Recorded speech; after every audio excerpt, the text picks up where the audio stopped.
So what can you do if someone grabs a can and decides to tag your home or another in the neighborhood? After the paint dries, take out your phone, snap a photo, and using this hashtag, upload it to social media, then crews will add it to the list. While some can cope with the heat of the splash pad, for others, it's not all about getting wet. And animal control officers know they'll be busy the next few days because this heat can be dangerous for animals. Parking along this block is free, but police say the lack of light makes you an easy target for crime. That's why police recommend using the Broadway parking garage. It'll cost you a couple of dollars, but it's a lot safer. Whoa, there we go. Today, the sound of race cars echoes through the Indianapolis Motor Speedway. But don't worry, you didn't forget to buy your ticket. The stands aren't packed with Brickyard fans, no one is relaxing in the pagoda, and there are no Indy cars passing screaming spectators. No, today's action is over here, at turn 3.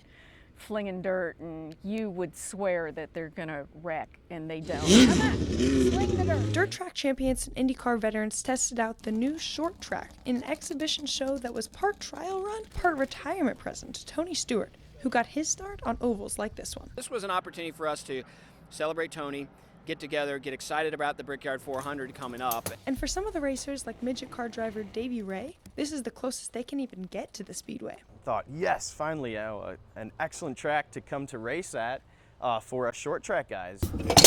And then his crew got to work, adjusting his car in a lot full of familiar faces. Yeah, I know for the most part everyone here is a heck of a mechanic too, so he's tuning up Gage Walker here tonight. A good thing, because the cars need to be running just right, in case this gift to a racing legend becomes a permanent fixture at the Speedway. IMS President Doug Bowles is open to the idea, but says there would have to be some changes to the current track. For example, this is real dirt, not clay, and most short tracks are on clay. It's probably a bit too small as it relates to something more permanent if we decide to go that route. For now, though, fans and drivers alike were just content to watch Tony Stewart wave in what could be a new era in racing. Jessica King, 24-Hour News 8. So I want to begin with a word of prayer, and then we'll get started. So let's bow our heads. The American flag is at half-staff outside the Cumberland Christian Church this evening, honoring the Dallas police officers killed in a shooting last week. So Lord, Inside, at this blue vigil, the congregation gathered under the guidance of minister and police chaplain Tom Scott, bowing their heads in support of officers both near and far. They're just trying to do their job, and it's unfortunate that these things happen. He's referring to the deadliest day for U.S. law enforcement since 9/11, when a gunman took the lives of 5 officers as they were protecting people protesting against police brutality.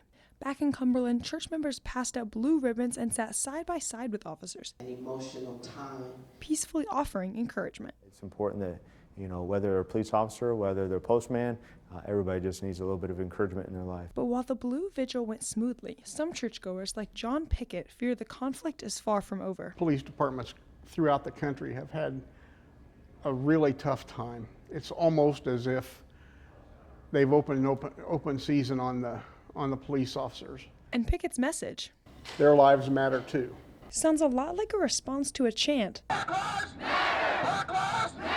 heard in the streets of Indianapolis just days ago. So amid tense times, officers and members of the church came together this evening to do the only thing they could. kind Father in heaven, Hold their hands and we pray. thank you on today. Jessica King, 24-Hour News 8. We thank you for your grace. We thank you for your mercies that are new every day.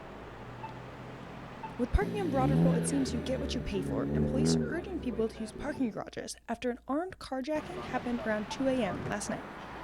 That's really funny because I was here last night. Alyssa Johnson usually parks close to Guilford Avenue, the location where an unidentified man threatened 2 women at gunpoint and drove off in their car. It's a little surprising. Normally people are pretty chill over here, so.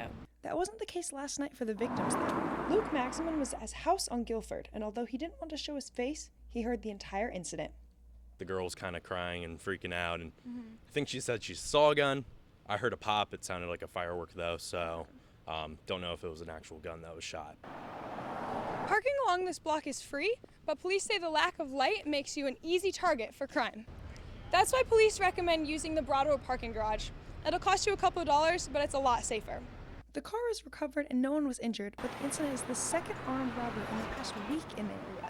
Just another reminder to stay alert. Park a little bit away from all of this because this is where most of the traffic happens. A little more walking and a little more small sacrifices for safety. Jessica King, 24-Hour News 8. We got Mary Beth Donahue, who was in '08 Olympics. Some of these young divers came straight from the pool to Monument Circle today to grab some autographs and take part in the Road to Rio, Team USA's tour across America. We got David's autograph. Fans listened to live music, picked up official Team USA gear, and even mingled with qualifiers. You always see him on TV, but you never imagine you'd go watch him in person. Much different in person. And last night, they watched history at the Indiana University Natatorium, Go USA! where diver and Indiana native David Budaya qualified for his 3rd Olympic Games. One thing we really want to kind of bring the games to life here in the United States, have an opportunity to meet our athletes. We have David Budaya actually signing right now. After the meet and greet, Budaya shared what it means to be a part of young divers' aspirations. Ever gets old, being able to see these little kids looking up to you. But today's celebration wasn't just for the kids. All it took for fans was a free wristband and a little technology for people of all ages to see for themselves what Olympic dreams are made of. It's filled with a lot of interactive activities. We have some green screen photo opportunities that actually put you into the shoes of the divers. I get it. And for the Olympic and Paralympic hopefuls, there was even a chance to test their skills. Jessica King, 24-Hour News 8.